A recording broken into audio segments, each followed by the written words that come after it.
Hingga 31 Oktober 2024, realisasi penerimaan bea cukai tercatat 548 miliar rupiah.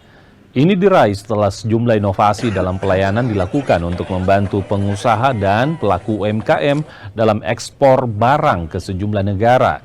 Total realisasi penerimaan bea cukai sebesar 548 miliar 191 juta 677 ribu rupiah, atau sekitar 87,52% dari target penerimaan bea cukai tahun 2024, yakni 626 miliar 360 juta rupiah.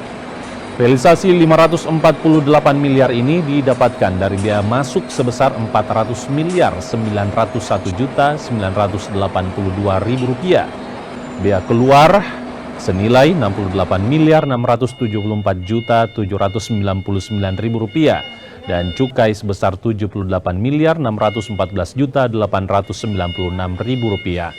Meski belum mencapai target, bea cukai optimis di sisa 2 bulan terakhir ini bisa mengejar kekurangan dan mencapai target penerimaan.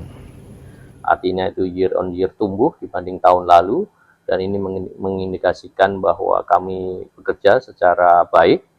Terima kasih juga atas semua pihak yang turut berkontribusi dalam pencapaian penerimaan itu, baik bea keluar yang 102%, kemudian bea masuk, serta cukai. Dan ini sangat menggembirakan dan perlu mendapat apresiasi dari kita semua. Saya kira optimis, kita berharap bisa mencapai target 100%, seperti yang ditargetkan untuk APBN 2024 ya, sehingga semua aspek-aspek yang mendukung ke arah itu tentu menjadi perhatian kita untuk terus dijaga, dikawal, dan diketatkan.